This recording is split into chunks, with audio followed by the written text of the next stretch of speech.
Un pastor joven escribió: estábamos con unos amigos en un parque de diversiones cuando vimos que había un toro mecánico al cual la gente pagaba para subirse. Yo me acerqué al que operaba el toro y le dije que quería subirme. Él me miró de arriba a abajo y con un tono de desaire me dijo: ¿seguro? Ahora estaba más decidido que nunca. Ya va a ver, pensaba. Le voy a mostrar cómo se hace. Así que me subí al toro, empezó a moverse lentamente y luego empezó a aumentar la velocidad, moviéndose más y más rápido, y yo estaba determinado. Me estaba afirmando lo más fuerte que podía. A veces me encontraba colgando de un lado, a veces mis brazos volaban alrededor y otras veces estaba bien afirmado. Finalmente el toro bajó la velocidad y se detuvo. Yo todavía estaba sobre la montura. ¡Lo había logrado! Pensé que el operador del toro iba a estar sorprendido de que lo había logrado. Así que me bajé del toro, lo miré y sonreí triunfante. Y él simplemente sonrió y dijo: buen trabajo. Ese era el nivel 1. El escritor siguió su historia contando lo duro que fue ese golpe para su autoestima. Ni loco iba a arriesgarse a subirse otra vez y probar el nivel 2.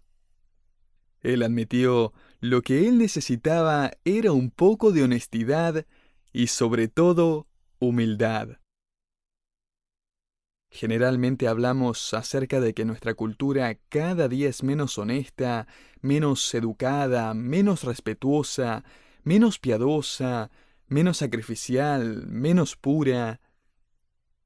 Y me pregunto si además de todo esto, nos hemos convertido en una cultura menos humilde. Un columnista escribiendo para una fuente secular, el New York Times, puso su dedo en el pulso de nuestro mundo cuando escribió las siguientes palabras: somos una especie arrogante, entregada a la magnificación del yo. Para apoyar estas afirmaciones, él citó estudios y estadísticas recientes en el asunto. Por ejemplo, en una encuesta tomada en 1950, se le hizo la siguiente pregunta a estudiantes de último año de colegio: ¿eres una persona muy importante? Solo un 12% dijo que sí. Sin embargo, en 1990, ese número había incrementado a un 80%. Hoy, 7 de cada 10 estudiantes de secundaria creen tener habilidades de liderazgo superior al promedio. 1 millón de estudiantes, incluyendo estudiantes de universidad, fueron encuestados con la pregunta: ¿cómo te llevas con otras personas? Un 85% se autoevaluó como siendo superior al promedio. Y ninguno, ni una sola persona admitió estar bajo el promedio en sus habilidades relacionales. No hay duda de por qué las universidades son tan pacíficas, nunca hay disturbios ni peleas, nada por el estilo. Sin embargo, los profesores de universidades superaron a sus estudiantes en su distorsionada visión de sí mismos. A ellos les hicieron preguntas similares y un 88% se autoevaluó como sobre el promedio o excepcional en sus habilidades relacionales. De hecho, el 94% de los profesores se autoevaluaron como sobre el promedio o excepcionales en sus habilidades de enseñanza. Piense en eso. El 94% considera ser extraordinariamente dotado para enseñar. 94%. El artículo terminó diciendo: en pocas palabras, hay abundante evidencia de que hemos cambiado de ser una cultura que una vez enfatizaba la humildad y la modestia. Esto significa que solíamos restarnos importancia a una cultura que se jacta en promoverse a sí misma. Lo que no es más que otra forma de decir que en un pasado la humildad era una virtud. y que esa virtud está desapareciendo. Cuando una persona vive absorta en sí misma, promoviéndose a sí misma, felicitándose a sí misma, esta persona es propensa a vivir engañada, teniendo una perspectiva distorsionada de su vida, lo cual es extremadamente peligroso. Quizás se pregunte, ¿cuál es el gran peligro? En las palabras de C.S. Lewis, el orgullo es la mamá gallina bajo la cual todos los otros pecados son empollados. Orgullo. Cada pecado encuentra su raíz en él, sin importar cuál sea. Cuando la humanidad peca, es como si estuviera diciendo, voy a hacer lo que yo quiero, sin importar lo que Dios diga.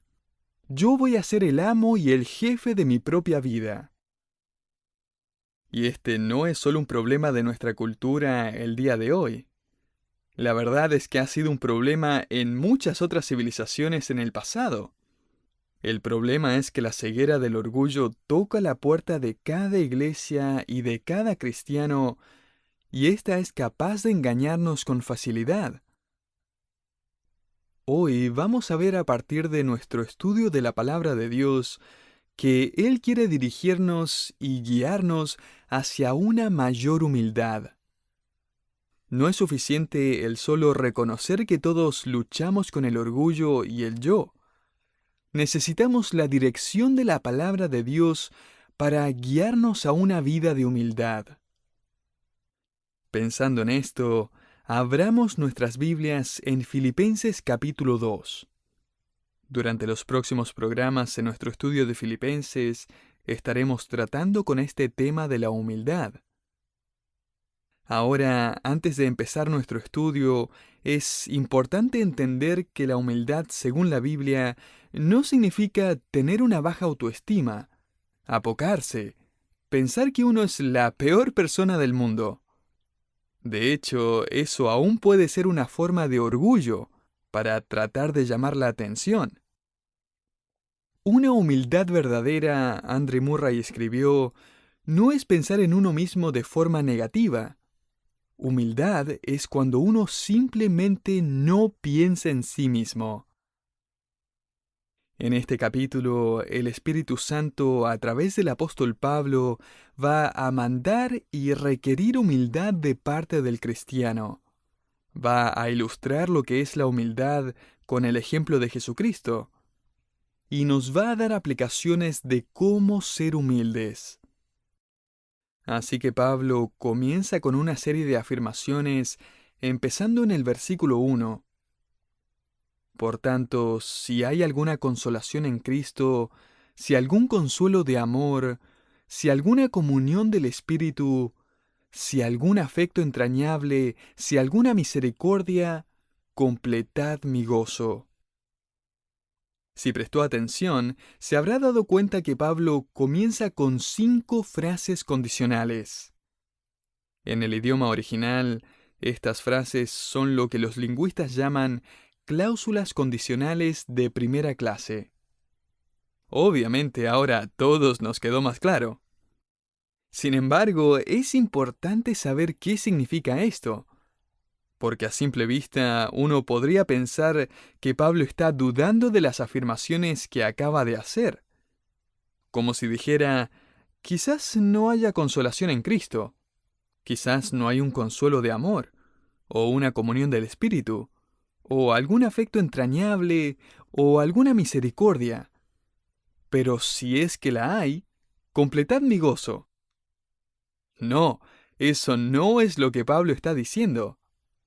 La palabra condicional sí, cuando está junto a un verbo indicativo, puede entenderse como ya que, en vez de si es que. En otras palabras, podríamos leer este versículo de la siguiente manera.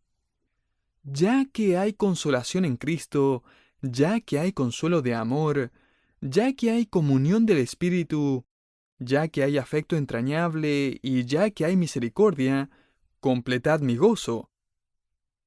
Pero por supuesto, esto nos deja con la duda, ¿por qué Pablo no escribió simplemente eso en vez de confundirnos al poner si hay alguna consolación? Lo que Pablo está haciendo aquí es usar una técnica para guiarnos poco a poco a la respuesta correcta. Pablo está actuando como un abogado que trae a un testigo al estrado, al cual le hace varias preguntas para poco a poco llegar a la conclusión que el abogado está tratando de afirmar. Un autor escribió que Pablo aquí está haciendo lo mismo que un padre hace cuando quiere dejarle algo en claro a sus hijos. De hecho, es posible que usted mismo lo haya hecho con sus hijos. Esto es hacer preguntas que tienen que ser respondidas con un sí, para luego dejar en claro lo que usted quiere enseñarles. Así es como funciona.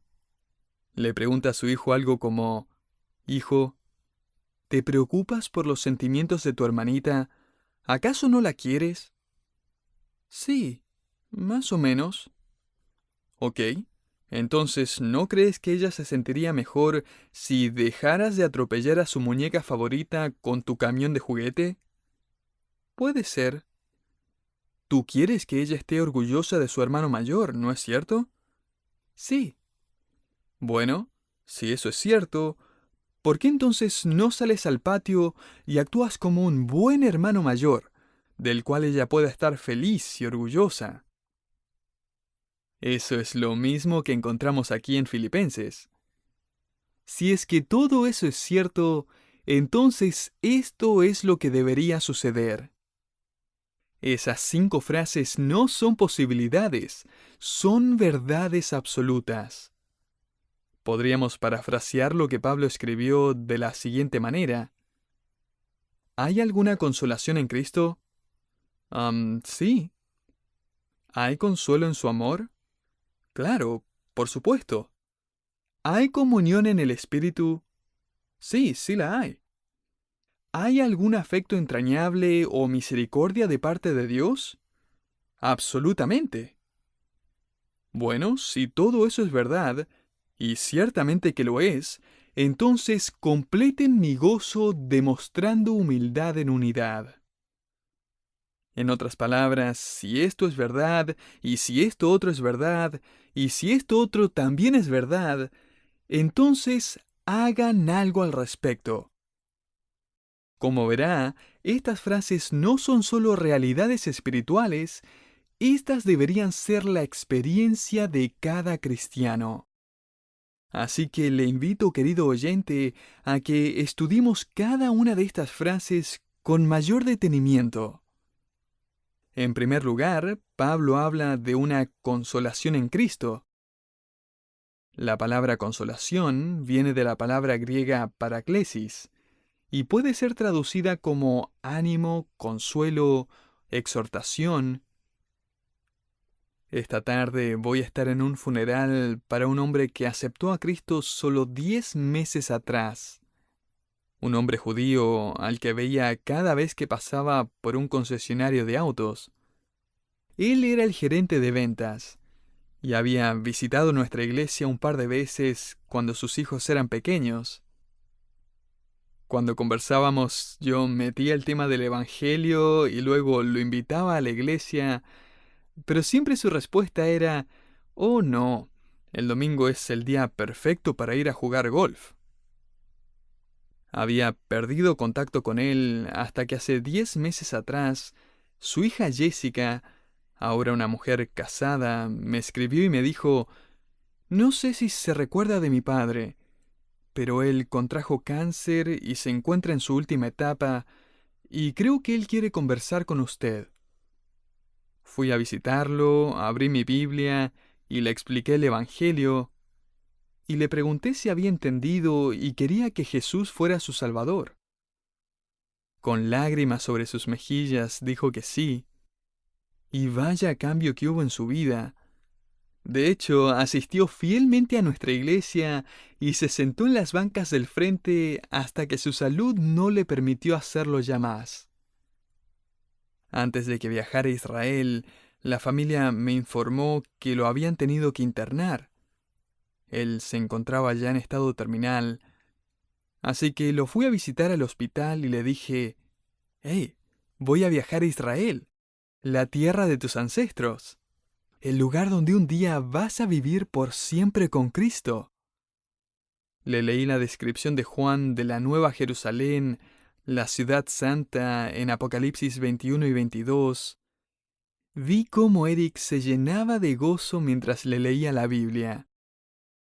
Él había descubierto que su mayor consolación se encontraba en Cristo.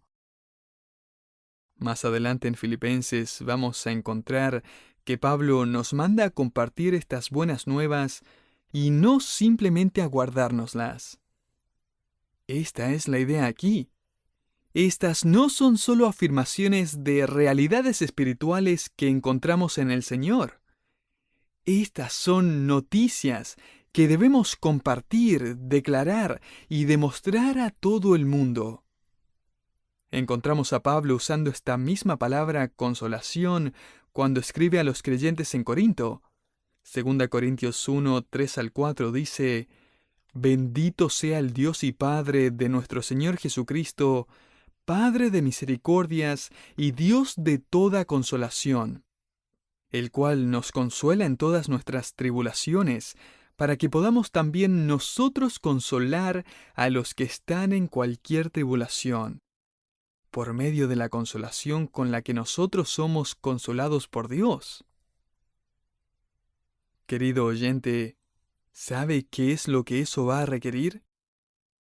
Humildad y sacrificio. Un espíritu orgulloso e interesado se contenta simplemente en recibir la consolación de Dios.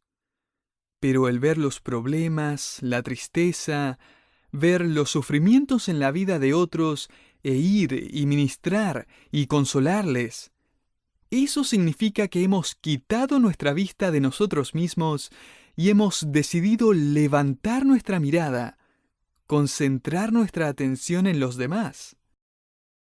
El orgullo enceguece, cierra nuestros ojos a las necesidades de los demás, tapa nuestros oídos, ata nuestras manos para que no podamos ir en ayuda de otros. Sin embargo, la humildad nos permite ver el dolor, el sufrimiento en la vida de otros. La humildad nos mueve a no solo observar, sino a hacer algo al respecto. En segundo lugar, Pablo habla de un consuelo de amor. 2 días atrás entré a otra habitación, la habitación de una mujer muy pronta a morir. Antes de entrar a esa habitación observé y escuché por un momento mientras Lisa se sentaba junto a la cama de su madre. Ella le estaba leyendo en voz baja varias porciones de la Escritura, consolando el corazón de su madre. Cuando finalmente entré a la habitación, ella estaba leyéndole la letra de un himno. Lo reconocí rápidamente. Le dije que ese era uno de los himnos favoritos de mi esposa. «¿Te lo sabes?», me preguntó. «Sí», le respondí. A lo que me dijo: «¿Podrías cantarlo?». «¿Yo solo?». «Sí», me dijo, «cántalo, por favor». Así que canté. Lo que no voy a hacer en este momento si es que se lo estaba preguntando. Solo le voy a leer la letra del himno. Este dice lo siguiente: «Su gracia es mayor si las cargas aumentan. Su fuerza es mayor si la prueba es más cruel. Si grande es la lucha, mayor es su gracia. Si más son las penas, mayor es su paz. Su amor no termina, su gracia no acaba, oh límite no hay al poder de Jesús. Pues en sus inmensas riquezas en gloria, abundan sus dones, abunda su amor». Lo que pasó en ese momento, en esa habitación de hospital, es lo que se llama entregar el consuelo del amor de Cristo. ¿Y cuán grande es el amor de Cristo? Romanos 5:8 dice que mas Dios muestra su amor para con nosotros en que siendo aún pecadores, Cristo murió por nosotros. En tercer lugar, Pablo habla de la comunión del Espíritu, la coinonía del Espíritu. Ya nos hemos encontrado con esta palabra que significa colaboración o compañerismo. Recuerde que comunión es mucho más que invitar a otra persona a comer a la casa o quedarse conversando después de la iglesia. Koinonía era una palabra que daba la idea de una responsabilidad compartida. Fue interesante descubrir que en la cultura griega la palabra koinonía se refería a heredar una propiedad compartida. En los días de Pablo, si un grupo de personas heredaba una propiedad, el concepto de propiedad compartida no significaba que cada heredero recibía una porción de la propiedad, sino que todos se convertían en propietarios de una misma propiedad. El apóstol Pablo nos está diciendo que los creyentes en Cristo son herederos del Espíritu Santo. Tenemos una propiedad compartida, la cual es el Espíritu Santo. Usted no recibe una pequeña porción del Espíritu y yo recibo otra pequeña porción del Espíritu, y quizás otros cristianos en otras iglesias reciben otra pequeña porción del Espíritu o aún una doble porción del Espíritu. No, cada creyente tiene una propiedad compartida por la fe en Cristo. A todos se nos dio a beber de un mismo espíritu. 1 Corintios 12:13. Todos somos templo del Espíritu. 1 Corintios 6:19. Dicho de otra manera, todos nosotros hemos heredado de parte de Dios la propiedad completa. En este caso, la persona completa del Espíritu Santo. Una vez más, esta es una realidad espiritual que debe ser demostrada en nuestras vidas. Si el Espíritu se dignó en gran humildad a tener comunión con nosotros, ¿cuánto más dispuestos deberíamos estar nosotros a tener comunión con los demás? En cuarto lugar, Pablo menciona el afecto entrañable y la misericordia en la última parte del versículo 1. Afecto entrañable es una palabra en el original que se refiere al interior de la persona. Como verá, en los días de Pablo, las entrañas, los órganos interiores, incluso los intestinos eran considerados como el asiento, el origen, la fuente de las emociones. Así que esta palabra conlleva la idea de un sentimiento profundo e íntimo. Al pasar del tiempo, al parecer se decidieron por un solo órgano.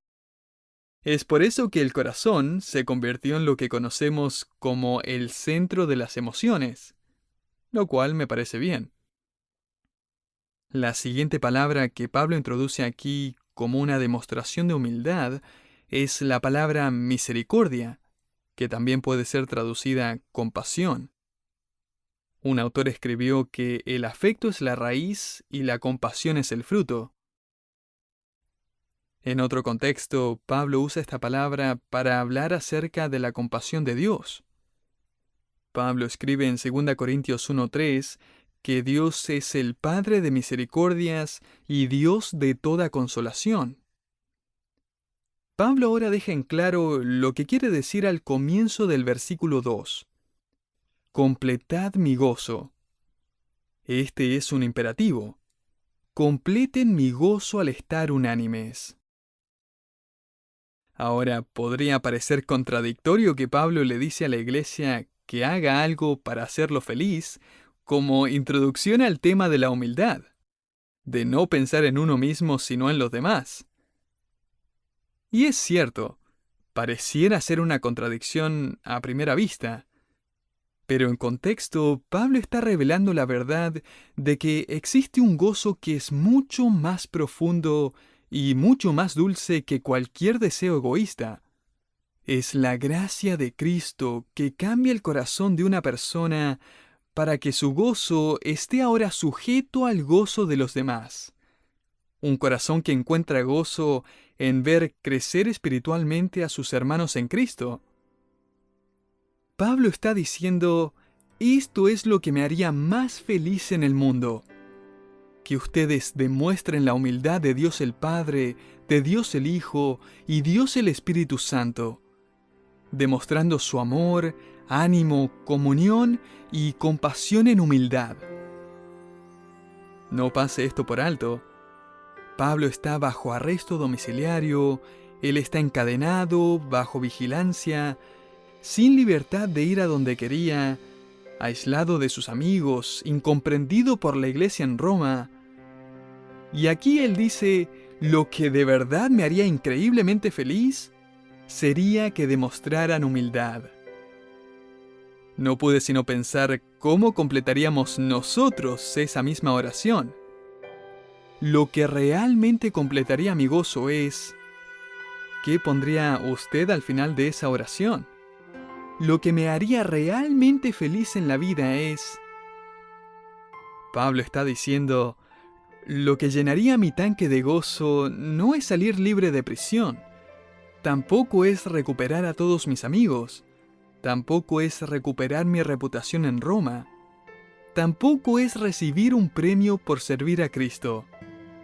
Pablo dice, a mí me traería un gozo indescriptible el ver a la iglesia demostrando humildad unos para con otros.